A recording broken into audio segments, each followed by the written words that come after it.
말복이 지나고 아침 저녁으로 서늘해지는 가을 바람이 느껴지고 있습니다.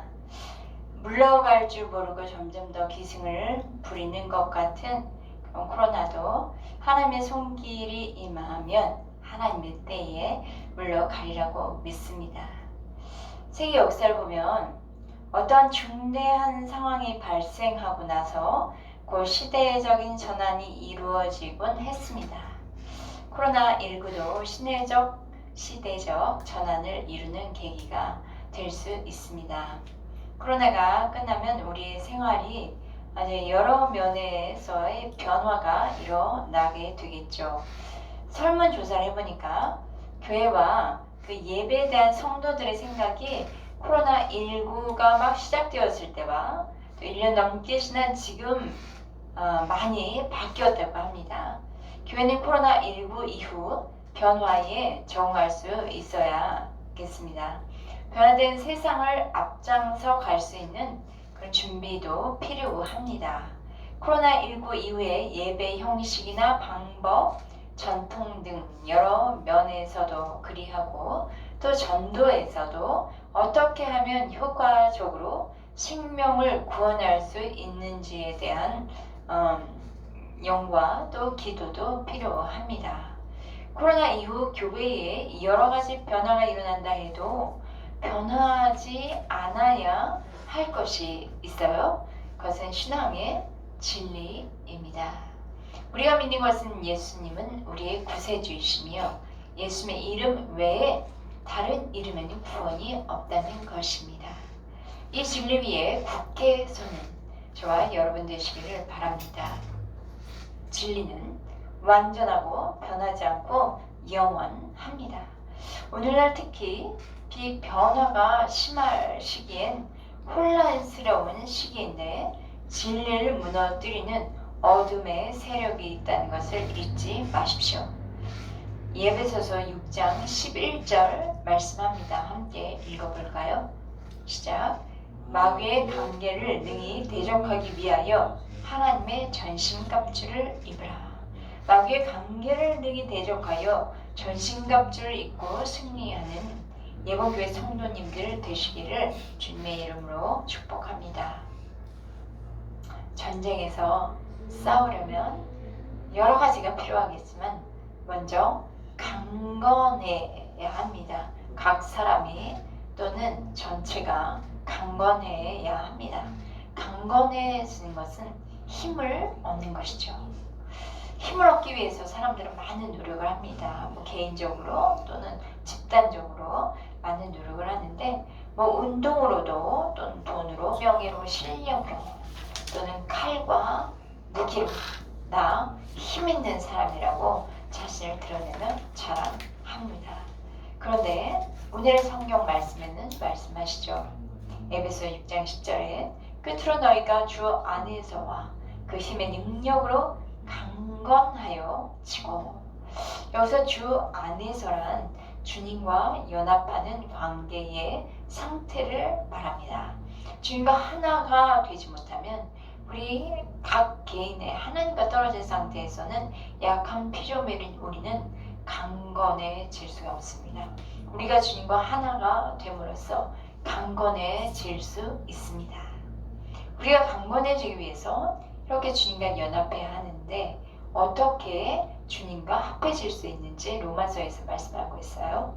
로마서 6장 4절을 제가 읽도록 하겠습니다. 그러므로 우리가 그의 죽으심과 합하여 세례받음으로 그와 함께 장사되었나니 이는 아버지의 영광으로 말미암아 그리스도를 죽은 자 가운데서 살리심과 같이 우리로 또한 새 생명 가운데서 행하게 하려 함이라. 주 안에서란 우리가 주님과 함께 죽고 주님과 함께 부활에 참여한 상태입니다. 우리의 그 죄와 연약함은 주님의 십자가에서 주와 함께 죽었고 주님과 함께 주의 생명으로 부활함으로 강건해질 수 있습니다. 우리는 그러니까 원래 강건한 자가 아닌데 주 안에서 주님과 함께 주님의 십자가와 부활에 참여한 자로서 강건해집니다. 지닌 것입니다. 또한 그 힘의 능력으로 강건해집니다.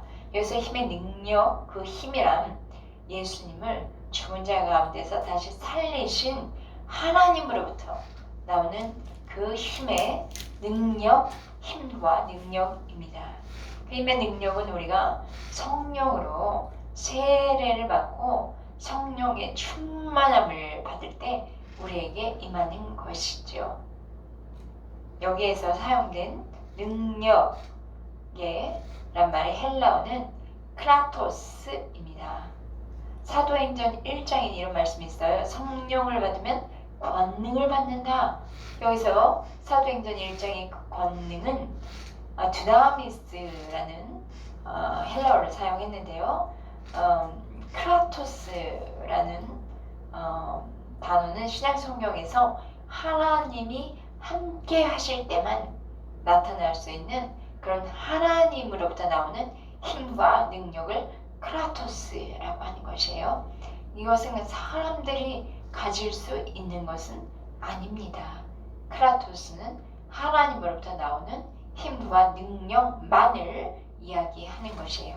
그러므로 그리스도께서 우리와 함께 하실 때만 하나님으로부터 나오는 그 힘과 능력으로 우리는 힘을 얻고 강건해질 수 있는 것입니다. 주 안에서와 그 힘, 그 능력으로 강건해지는 저와 여러분이 되었으면 좋겠습니다. 주님과 하나 되어서 힘을 얻고 강하게 되는 예봉교회 성도님들 되시기를 축원합니다. 하나님께서 우리를 주 안에서와 그 힘의 능력으로 강건하게 하신 것은 이유가 있어요. 왜 우리를 주 안에서와 그 힘의 능력으로 강건하게 하실까요? 13절 읽어 주시겠습니다. 그러므로 하나님의 진심 갑주를 취하라. 이는 악한 날에 너희가 능히 대적하고 모든 일을 행한 후에 서기 위함이라. 네, 우리를 그리스도 안에서 강건하게 하신 이유는 싸움에 이겨서 승리의 그 성취함으로 자족하게 하시기 위함은 아니에요. 그것은 그리스도 안에서 강건하게 하신 그 이유는 우리가 이제 앞으로 주님 앞에 설 날이 오는데 주 앞에 서는 날이 이제 곧 있다는 것을 아셔야 해요. 그날은 바로 마지막 날인데요. 그날 우리가 주 앞에서 서게 하시기 위해서 우리를 악한 날에 모든 일을 행한 후에 하나님 앞에 서기 위해서 하나님께서 우리를 강건하게 하시는 것입니다. 그러면 악한 날은 어떤 날이죠? 악한 날은 환란이 있을 때입니다. 이때는 마지막 때이기도 하고요. 지금이 마지막 때라는 이야기를 많이 하죠. 하나님의 최후의 심판날이 곧 다가오는 때입니다. 또한 성도 개인이 사는 날 동안에 그 사탄의 시험을 당하는 때이기도 합니다. 또한 성도가 개인의 종말을 맞이할 때, 곧 죽음에 임박해 있을 그때이기도 합니다. 악한 날은 혼란할 때예요. 그래서 마귀가 불화살을 딱 사람들에게 날려서 사람들에게 상처 입히고 영혼을 도둑질하고 죽이고 넘어지게 하며 그런 세상조차도 어둡고 또 혼란스럽게 합니다.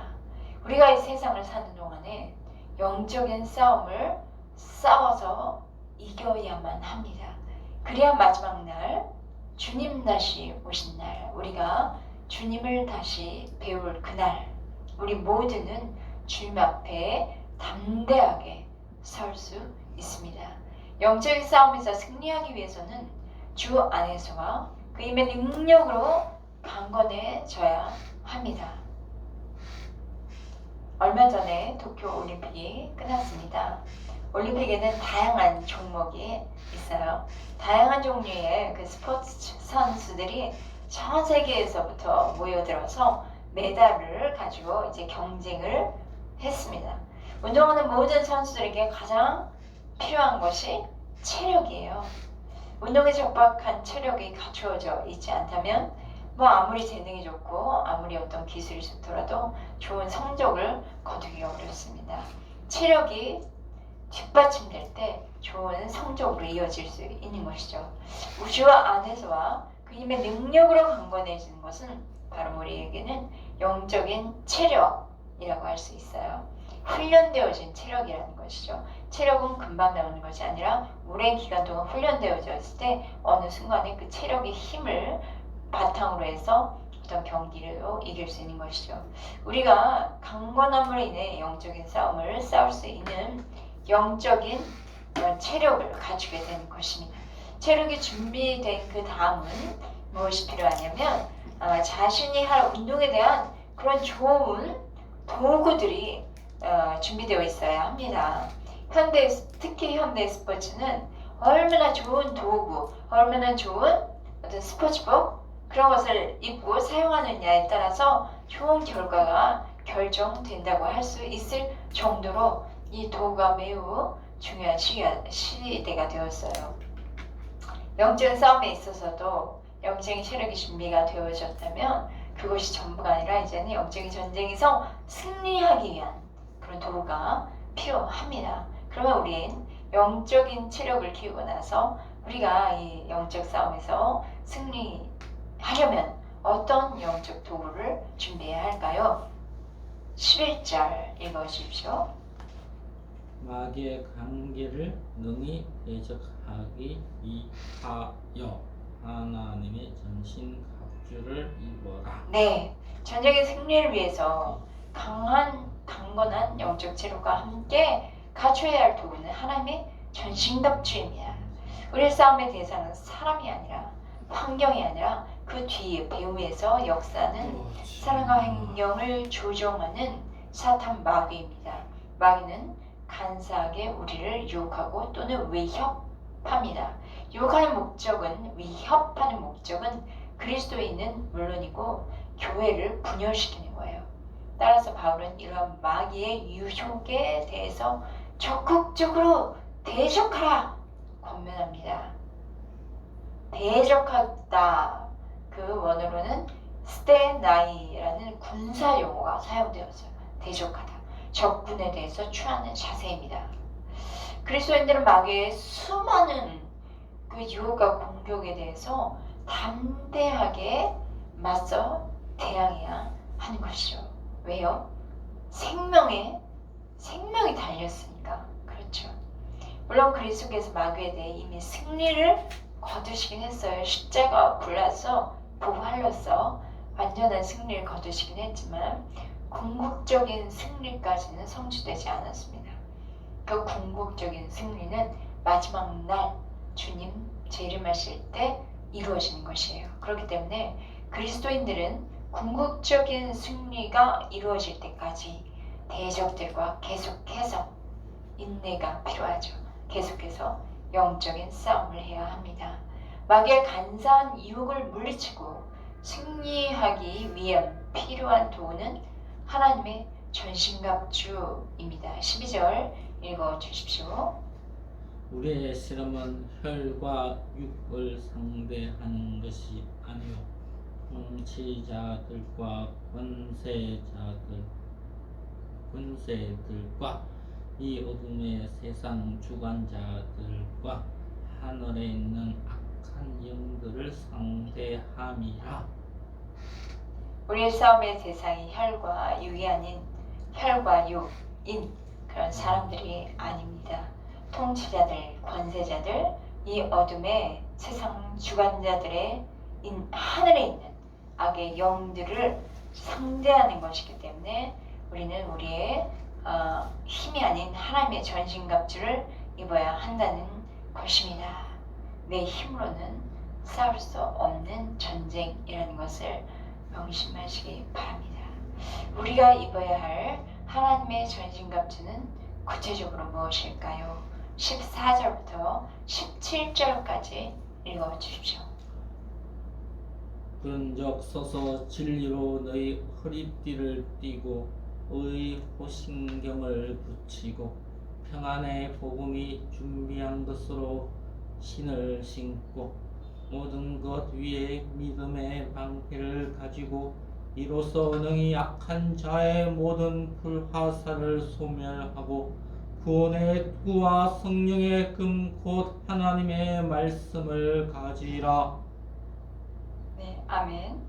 첫째, 진리의 허리띠를 띱니다.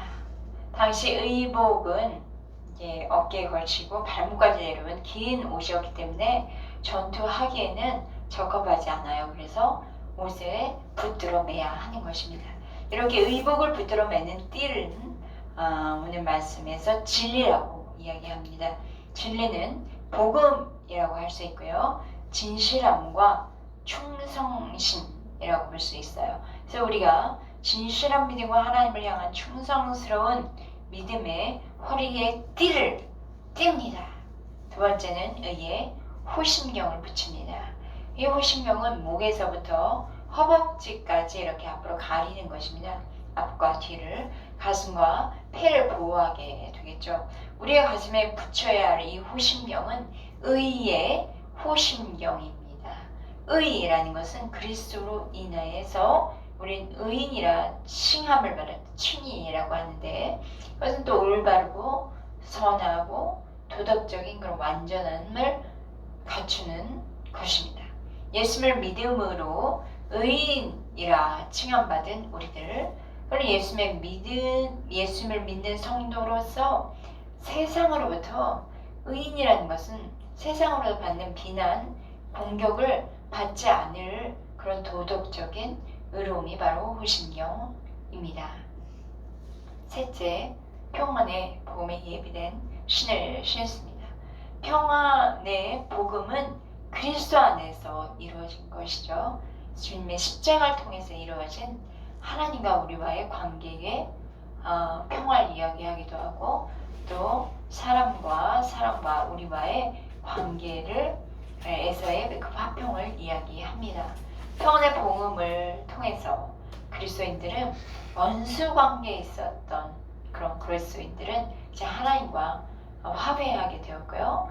모든 사람과 평안의 관계를 이루게 되었습니다. 그래서 우리의 존재는 가는 곳이, 우리의 존재가 있는 그곳은 바로 평안의 복음이 전해지는 곳이어야 한다는 것이죠. 넷째, 믿음의 방패를 듭니다. 그리스도인들이 마귀와 전투를 하는데 자신을 보호하는 것이 중요해요. 그렇기 때문에 우리는 방패를 들어야 돼요. 이 방패는 믿음의 방패예요. 믿음은 그리스도의 능력을 의지하는 완전한 신뢰를 의미합니다. 하나님의 능력을 신뢰하는 자, 완전하게 신뢰하는 자가 그 방패가 되어서 악한 자의 마귀가 쏘는 불화살들을 없애는 것이죠. 악한 자의 모든 불화살은 마귀에 의해서 우리에게 불어닥치는 핍박이나 또는 의심을 받거나 우리를 절망시켜서 넘어뜨리려는 그 불화살을 의미하는데요. 마귀가 우리를 향해 쏘아대는 이 모든 불화살을 효과적으로 막는 것이 바로 믿음의 방패. 이 믿음은 이런 공격들을 저지하고 승리할 수 있는 힘이라고 볼 수 있어요. 다섯째, 우리 머리에는 구원의 투구를 써야 합니다. 머리는 아주 중요한 부분이죠. 머리를 보호하는 것이 투구인데, 영적인 투구는 바로 구원의 확신이 내 머리에 분명해야 한다는 거예요. 우리에게 제일 중요한 것은 구원의 확신입니다. 구원의 확신이 없기 때문에 다른 여러 이단에도 넘어진 사례가 많이 있습니다. 예수 그리스도가 나의 구세주이심을 믿고 예수를 믿음으로 구원받았다는 믿음, 그 믿음이 영적인 투구입니다. 여섯째, 공격하는 그런 무기, 바로 성령의 검, 하나님의 말씀입니다. 전신갑주 중에서 유일한 무기는 바로 성령의 검이에요. 성령의 검, 곧 하나님의 말씀이고 성령에 의해서 이 말씀은 우리에게 주어집니다.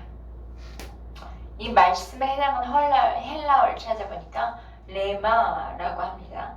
이것은 복음, 성령 안에서 하나님의 말씀을 선포할 때 마귀가 물러나고 떠나가며 하나님의 역사가 나타나는 것입니다. 자, 일곱째는 18절 나와 있는데요. 읽어볼까요? 모든 기도와 간구를 하되 항상 성령 안에서 기도하고 이를 위하여 깨어 구하기를 항상 힘쓰며 여러 성도를 위하여 구하라. 네, 일곱째는 기도와 간구를 하는 것입니다. 우리가 기도하고 간구할 때에 항상 성령 안에서 기도하는 것입니다. 이것은 성령의 능력 안에서 성령의 도우심으로 기도하는 것이죠. 우리 기도는 성령이에요. 우리가 이 성령 안에서 성령 충만한 가운데 성령이 이끄시는 대로 기도합니다. 로마서 8장 26절에 기도에 대한 이야기가 나온 부분이 있어요. 제가 읽도록 하겠습니다. 이와 같이 성령도 우리의 연약함을 도우시나니 우리는 마땅히 기도할 바를 알지 못하나 오직 성령이 말할 수 없는 탄식으로 우리를 위하여 친히 간구하시느니라. 성령 우리의 기도를 도와주시고 우리를 위하여 친히 간구하십니다. 이 성령님께서 우리 안에 오셔서 성령 충만하게 하시고 성령의 이끄신 대로 우리는 또 기도하고 간구할 수 있는 것입니다. 그러기에 우리는 성령 안에서 늘 깨어 기도해야 합니다. 여러분 얼마나 기도하고 계십니까? 어제 하루만 생각해 볼까요? 얼마나 기도하고 계십니까? 또 무엇을 위해서 기도하고 계십니까? 우리는 필요한 일, 정말 다급한 일 있을 때는 다 무릎 꿇고 기도하는 게 되는 것 같아요. 그런데 필요할 때만 기도가 아니라 악한 날에 깨어있기 위해서 기도하는 것입니다. 예수님께서는 겟세마네 동산 이제 곧 십자가에서 그 하나님의 대구속의 역사를 이루시는 그동안 제 아들에게 기도하라고 말씀하셨지만 제 아들은 다 잠들어 있었어요. 그래서 그 제 아들을 모시고 예수님이 하신 말씀 마가복음 14장 38절에 이런 말씀하셨어요. 시험에 들지 않게 깨어 기도하라. 마음은 원이로되 육신이 약하도다. 이런 말씀하셨어요. 우리가 성령 안에서 기도와 간구할 때 또 한 가지는 여러 성도를 위하여 구해야 합니다. 우리는 주로 나 자신을 위해서 또는 조금 더 넓혀서 내 가족을 위해서 기도합니다. 근데 18절 다시 보니까 모든 기도와 간구를 하되 항상 성령 안에서 기도하고 이를 위하여서 깨어 구하기를 항상 했으면 여러 성도를 위하여 구하라. 이 모든 성도들을 위하여 한다는 것은 에베소 교회 성도들뿐만 아니라 흩어진 모든 그리스도인을 위해서 기도하라는 것입니다. 저와 여러분도 자신만을 위해서 기도하는 것이 아니라 모든 성도들을 위해서 기도해야겠습니다. 우리 교회 믿음의 공동체, 우리 예봉교회는 가족 공동체로 되어 있어서 이 공동체를 위해서 기도할 뿐만 아니라 더 나아가서 한국교회, 대전, 좀 더 지역을 작게 하면 대전에 있는 교회, 또 한국에 있는 교회, 열방을 있는 교회들 모든 성도들을 위해서 우리는 기도합니다. 질병으로 고통하는 성도들을 내가 가까이 보았다면 그를 위해서 기도해주고, 물질의 어려움을 겪는 성도들이 내 주변에 있다면 교회를 떠나서 그들을 위해서 기도해주고, 여러 가지 삶의 문제를 가지고 기도하는 그런 성도를 위해서 같이 중보하는 그런 중보자가 되길 바랍니다. 지구촌 곳곳에서 주를 섬기기 위해서 모든 성도를 위해서 기도하는데 특히 핍박받는 성도들이 많이 있습니다. 가까이 있는 우리 북한 지역에 정말 많은 눈물을 흘리면서 하나님을 예배하는 그런 우리의 민족, 한민족 그런 그리스도인들이 있습니다. 그들을 위해서 우리가 먼저 기도하고 세계 지금은 또 아프가니스탄이 그 어려운 시기 아닙니까? 그 가운데 있는 그리스도인들은 아직 탈출하지 못한 그리스도인들에게 굉장히 어려움이 있다고 합니다. 그들을 위해서도 우리는 깨어서 항상 기도해야 합니다. 또 마지막으로 바울 자신을 위해서 기도하라고 하는데요. 19, 20절 읽어주십시오. 또 나를 위하여 구할 것은 내게 말씀을 주사 나로 입을 열어 복음의 비밀을 담대히 알리게 하옵소서 할 것이니 이 일을 위하여 내가 쇠사슬에 매인 사신이 된 것은 나로 이 일에 안면이 할 말을 담대히 하게 하려 하심이야. 네, 날 위하여 기도하라는 것은 나가 누구죠? 나는 지금 바울을 이야기하죠. 바울은 사역자이고 또 목회자이고 전도자입니다. 나를 위해 기도하라는 것은 바울이 대표가 되어서 모든 목회자와 사역자를 위해서 기도하기를 권면합니다. 바울은 에베소 교회 성도들에게 날 위하여 기도하라. 그 기도의 제목이 무엇입니까? 내가 조금 더 편하게, 내가 조금 더 위험받지 않고 이런 기도 이전에 가장 먼저 기도하는 것이 기도 제목이 내게 말씀을 주사 입을 열어 복음의 비밀을 담대히 알리게 하옵소서. 그렇게 기도해달라고 부탁을 해요. 목회자 선교사를 위해서 기도할 때 이렇게 바울이 본인을 위해서 기도해 달라고 한 것처럼 그들을 위해서 기도할 때 우리는 말씀을 그들에게 주셔서 입을 열어 복음의 비밀을 담대하게 전하게 해달라고 기도해 주시기 바랍니다. 목회자 선교사는 복음을 전하는 사람들입니다.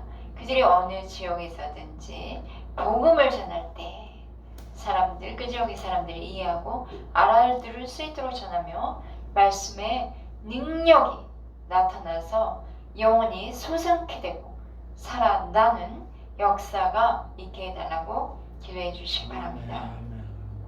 바울은 이 일, 복음을 전한 일에 쇠사슬에 매인 사신이 되었다고 스스로 고백합니다. 이 쇠사슬에 매인 사신이 되면 위축되기 쉽잖아요. 또 자신의 형편에 대해 너무 낙심할 수 있는 상황이죠. 이제 난 끝났나?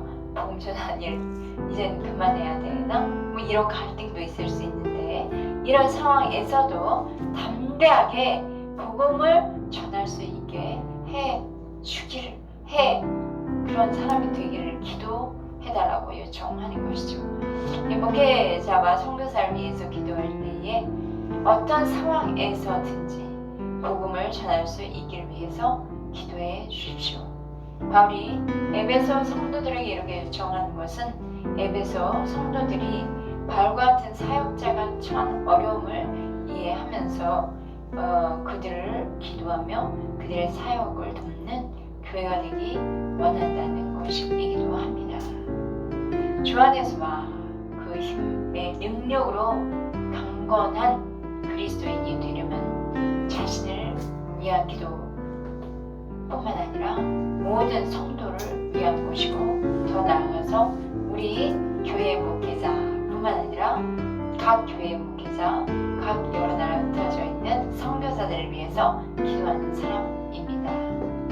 예복교회 성도들이 주 안에서와 그 힘의 능력으로 강건한 성도가 되시기 바랍니다. 그래서 하나님의 전신갑주를 입고 영적인 전투에서 승리하는 성도가 되기 바랍니다.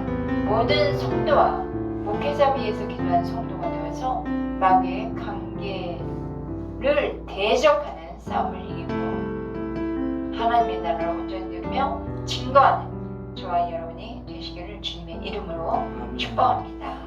아멘.